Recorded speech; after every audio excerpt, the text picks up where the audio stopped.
Fue la biblioteca de Éfeso, cuya construcción finalizó en el año 135 de nuestra era, la más grande de la provincia romana de Asia y una de las más ricas de la antigüedad en cuestión de volúmenes almacenados. A principios del siglo I, Éfeso seguía siendo una de las ciudades más prósperas de la región, fruto en gran medida del legado comercial y cultural heredado de su todavía reciente pasado de esplendor helenístico. Es muy probable que entre los rollos archivados en la biblioteca se encontrara un tratado titulado Sobre la naturaleza, texto supuestamente escrito por uno de los habitantes más ilustres de la otrora ciudad-estado griega, un descendiente directo de sus fundadores, Heráclito de Éfeso. La incapacidad para asegurarlo con total garantía proviene del hecho de que la biblioteca fuera incendiada por los godos en el año 262, pero principalmente se debe a que todo lo que rodea a este filósofo es incierto y difícil de constatar. Pese a lo hermético de su pensamiento y a lo poco que se conoce a ciencia cierta sobre su persona y sobre su obra, Heráclito de Éfeso se ha convertido con el paso del tiempo en una de las figuras más influyentes de la historia del pensamiento occidental. Con Heráclito de Éfeso entramos en otra de las grandes cumbres de la filosofía perennis, de la filosofía permanente, de la que no permite ser superada. Solo hay que atender a cómo el pensamiento postmoderno, postmetafísico, posthistórico, en sentido riguroso, es heraclíteo para hacerse cargo de la medida de esta afirmación, ¿verdad? Heráclito era llamado Heráclito el Oscuro, y el lenguaje en el cual se expresa habla ya mucho de la orientación de su pensamiento, de la orientación de su discurso, de su filosofía. Básicamente lo primero que nos llama la atención a nosotros es el estilo, si queremos denominarlo así, literario. Su estilo, el tipo de la modalidad de lingüisticidad que utiliza. Es lo que habitualmente denominamos como aforismo. Son unidades de sentido autónomas, en el sentido de que son plenas, cada una puede desplegar un mundo de significaciones y tener un sentido absolutamente rico y pleno por sí mismo, pero sin obstar, más bien al contrario, exigiendo y necesitando el abrirse a otras unidades de sentido, a otros aforismos. El señor cuyo oráculo está en Delfos no dice ni oculta nada, sino que se expresa a través de signos.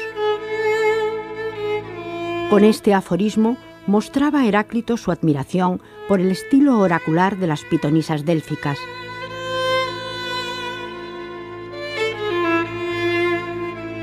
Durante siglos, la gente acudió al santuario de Delfos en busca de respuestas a sus consultas. Estas respuestas eran manifestadas por las sacerdotisas en forma de profecías, pronunciadas en estado de trance y en versos hexámetros. No deja de ser significativo que el propio Heráclito fuera el primero en hablar de las sibilas, para referirse a estas pitonisas en cuyo estilo parece inspirarse el pensador efesio a la hora de expresarse.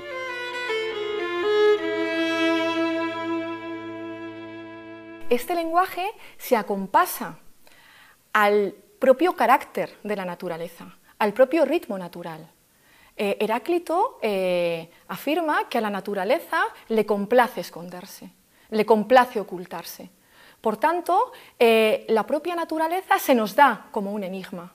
Se da aquel que se abre a sus procesos como un enigma, como una ocasión de profundización en un conocimiento de sí, en el propio enigma que supone el ser humano incardinado en la fisis.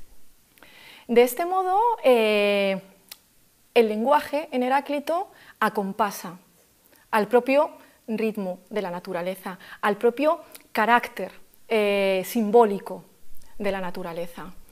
Los aforismos irrumpen, no se generan, no se deducen, no se inducen, no suponen un espacio extenso, sino una unidad intensiva que es precisamente la que permite a Heráclito discutir con sus contemporáneos, haciéndoles notar que no pueden perder, que la filosofía recién nacida, hacía poco, no puede perder la sabiduría oracular délfica, no puede perder lo que fue la verdadera religión en el sentido piadoso, no la religión política de establecimiento administrativo, sino la religión piadosa de Grecia, que fue la tradición délfica de los dioses verdaderos, Apolo y Dionisos, ¿verdad? Esto llama bastante la atención porque es un tipo de lectura, un tipo de seguimiento bastante discontinuo, pero de una discontinuidad en la que cada uno de los elementos, si queremos decirlo así, del conjunto, cada uno de los elementos de la pluralidad, tiene un tipo de relación con los otros que, como subrayábamos ahora mismo, se necesita. Es una mutua planificación o mutua necesidad. Se puede decir que Heráclito asume, como ocurre con el resto de la tradición presocrática, al resto de los filósofos que le preceden, sin dejar por ello de corregirlos y ensancharlos. Igualmente, y como también hicieron sus antecesores, Heráclito discutió los mitos de los poetas griegos Homero y Hesíodo, acusándoles de haber antropomorfizado lo divino. Pero además, el efesio cargó especialmente contra Pitágoras y sus seguidores, según Heráclito por estar convencidos estos de que el arjé, o principio originario de las cosas, es una suerte de armonía visible a los sentidos, algo con lo que Heráclito estaba en frontal desacuerdo. El pensamiento pitagórico fue además criticado por Heráclito por incurrir en un exceso de erudición y cientifismo. Discute, por lo tanto, con Homero y Hesíodo, con los mitólogos de Zeus, discute con la erudición y con la armonía visible de los pitagóricos y del número que rige lo extenso y lo cíclico, y discute, por último, sobre todo, con el terrorismo del sentido común, es decir, con los zombies, él dice los que han olvidado la vigilia, aquellos que se rigen, que se sacian como ganado, que prefieren solo lo cuantitativo, que no tienen en cuenta nunca la intensidad del instante y la diferencia, ¿verdad? Dice Heráclito, prefiero uno entre 1.000.000, si es el mejor, si es el excelente, pero esta excelencia significa siempre lo mismo: vigilia en la noche, concentración intensiva, subordinar el campo de lo cuantitativo y de lo extenso al de lo intensivo, que puede que como diferencia no se repita, puede que acontezca, como los aforismos de Heráclito, aquella vez y nada más, ¿verdad? Aunque su pensamiento supone un avance significativo en cuanto a la complejidad y la abstracción de los filósofos milesios que le preceden, la cuestión del arjé, o principio primordial, nuclear tanto en Tales como en Anaximandro o Anaxímenes, sigue presente en Heráclito. En principio, el arjé para Heráclito es logos. El mismo Martin Heidegger nos habla de logos y lo define diciendo algo así como que es una pluralidad reunida de lo que tiende de manera natural a separarse, de lo que tiende a ser disjunto.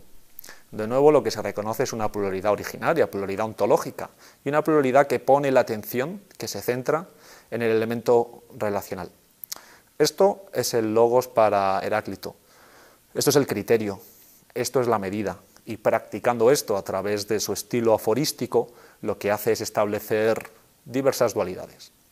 Dualidades que obviamente ya no podrán ser entendidas de cualquier manera. Tendrán que ser entendidas desde el logos y desde el modo relacional, si queremos, aun rozando la tautología estúpida, el modo modal relacional, que practica, que establece y que permite. Tras las críticas, la comprensión del arjé como logos que une las diferencias como la gavilla de trigo, es lo que enlaza a las diferencias y las mantiene en común sin subordinar y sin subsumir las diferencias en ningún todo. Este logos, que también es el que se da en la palabra, ¿verdad?, en la palabra articulada, en el lenguaje, este logos le comprendemos mucho mejor desde dos instancias. Por un lado, sin olvidar que es difracto, que es al mismo tiempo Apolo y Dionisos, por eso como polvo esparcido al azar del caos, es el cosmos lo más hermoso, locura pertenece a cordura, cosmos a caos, oscuridad a manifestación. No hay, si oyéramos en Heraclíteo y oyéramos en griego, no podríamos nunca pensar una dimensión sin su contraria divergente. Sin su contraria divergente. Los dos lados del límite del logos están separados justamente por su alteridad, por su diferencia. Eso explica que gran parte del pensamiento contemporáneo, del pensamiento de las diferencias, sea particularmente sensible a la enseñanza del inmenso Heráclito, ¿verdad? De ahí que el arjé es aquello que principia, no es una causa eficiente en términos externos a la propia naturaleza, sino que es aquello que concede el ritmo inmanente al propio devenir natural, en el cual las cosas se constituyen en su permanente brindarse a su contrario. De ahí que en esta guerra de los contrarios se dé una paz armónica, es decir, en esta sucesión, en este en esta permanente transformación de contrarios, efectivamente la guerra es padre de todas las cosas, pero es una guerra que se da en esta armonía, en esta paz. Por tanto, paz y guerra son también complementarios.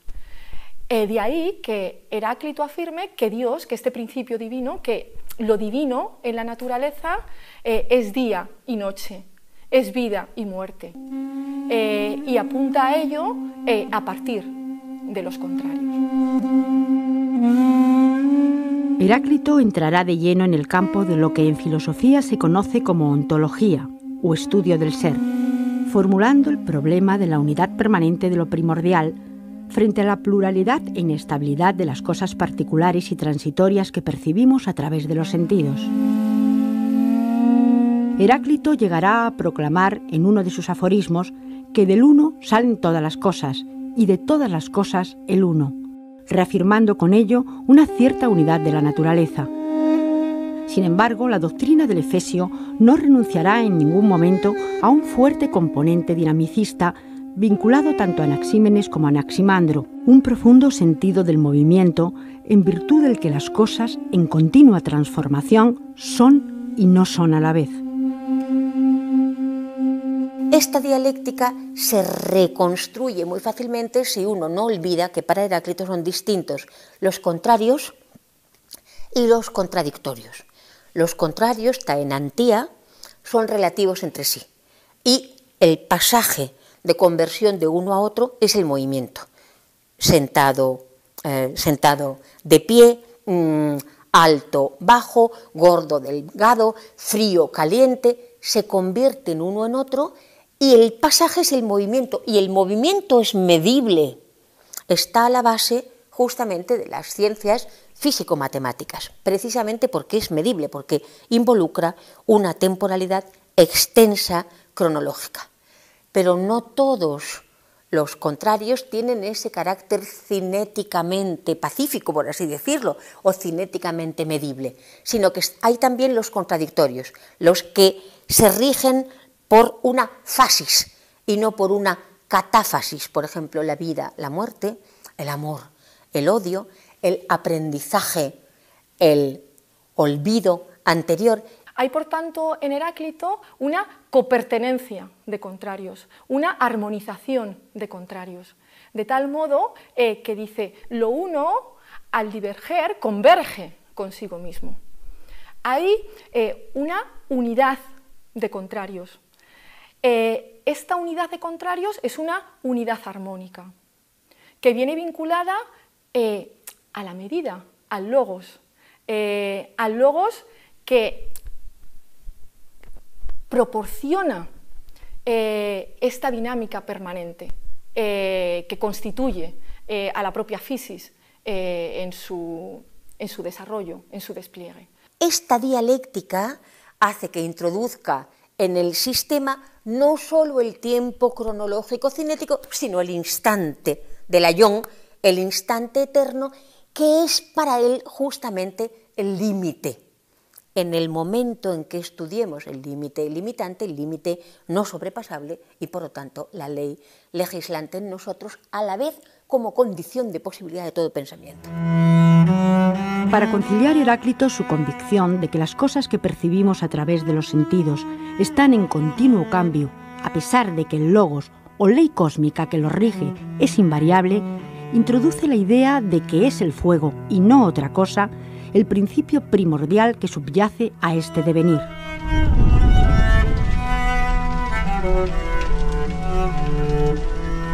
Volviendo a algunas determinaciones que Heráclito hace sobre el arjé, decíamos, arjé es logos y arjé también es fuego. Se marca como fuego. La cuestión del fuego es tremendamente interesante también, aparte de toda la carga que puede tener diversas determinaciones simbólicas, todas de bastante peso. No hace falta ser muy avispado, ni tampoco hace falta tener mucha imaginación para imaginarse diferentes declinaciones imaginativas del fuego, ¿no? El fuego es sol, el fuego es hoguera, el fuego es brasero, el fuego es mechero, el fuego es una agitación de las manos, todas son fuego. Lo interesante podría ser más bien atender a qué es lo común, o más bien qué es lo común, qué es lo que varía en los diferentes modelos de determinaciones simbólicas, permaneciendo como constante. Así que tenemos el fuego de la tierra, tenemos el sol, Apolo, el sol del cielo, pero ¿qué enlaza el cielo y la tierra? Si no, no habríamos encontrado aún el logos del límite que une y separa al mismo tiempo enlazando. ¿Qué es lo que enlaza el cielo y la tierra? El rayo. El rayo enlaza el cielo y la tierra, permite ver la oscuridad iluminada por la luz en la oscuridad y la oscuridad en la luz, rompiendo la necesaria diacronía, la cronología de los mortales. Permite pensar en el momento en que descubre, aletheia, descubrimiento, la simultaneidad, la sincronía, reúne, es otra vez el logos del enlace, reúne a la vez la oscuridad y la luz.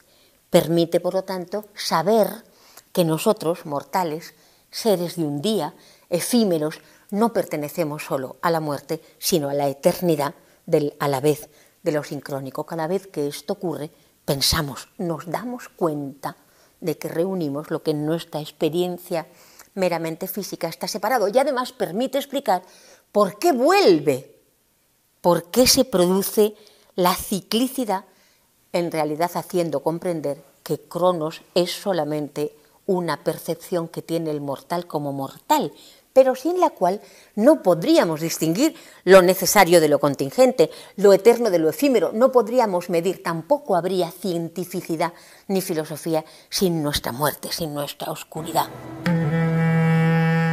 La muerte de Heráclito se produjo, según nos cuentan los dosógrafos, alrededor del año 484 a.C. Cansado de los hombres, el filósofo buscó refugio en el templo de Artemis. Allí pareció encontrar consuelo al llanto con el que frecuentemente se le representa jugando a las tabas con los niños. Se da por cierto que el fin de sus días los pasó retirado en el monte, escondido de las miradas de aquellos que, según él, nunca entenderían su doctrina. Al amparo de la naturaleza que tanto amó, vivió alimentándose a base de hierbas hasta que finalmente falleció a causa de la hidropesía que le acarreó la austeridad de su estilo de vida.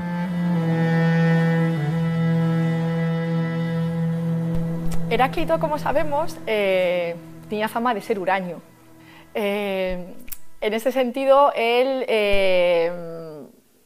se apartaba de la multitud y buscaba el silencio que le acercase a esa naturaleza originaria. De este modo, esta oscuridad del discurso de Heráclito y esta búsqueda de la soledad en Heráclito viene acompasada también de reflexiones muy profundas acerca de aquello que los hombres están destinados a ver, aquello que los hombres deberían ver, es decir, aquello que es lo más evidente y lo más común, y aquello que incardinaría a el hombre en comunidad en la propia naturaleza. Es cierto que no hay logos sin dioses. Es cierto que no hay logos sin hombres. Ya hemos visto que logo solo con hombre o solo desde los hombres no es suficiente. Es decir, que hay cierto tipo de configuración de hombres, lo que llamamos multitud, justamente que no se rigen por logos. Se necesita entonces algo más, un tipo de divinidad, de nuevo, volviendo a Tales directamente, un cierto tipo de divinidad que Heráclito señala directamente, apunta directamente, hablando de la gratuidad del niño, de la facilidad con que un niño tira los dados y la facilidad con la que un niño tiene el mando. Hegel, Nietzsche, Heidegger, Deleuze en nuestros días dice que es un Heraclitio, Gadamer ha dedicado textos maravillosos, de tal manera que lo que llamamos la ontología hermenéutica y el postestructuralismo se sabe y se reconoce a sí mismo como un pensamiento heraclíteo. Pero desde luego el cristianismo también fue heraclíteo, es decir, que en el principio está el logos, el Evangelio de San Juan, la comprensión tan importante que tiene el logos para Pablo de Tarso, de tal manera que uno se termina preguntando siempre ante esta inmensa cumbre, ¿qué es lo que hay allí para que las distintas epocalidades de Occidente se puedan reconocer heraclíteas estando en discusión entre ellas mismas, ¿verdad?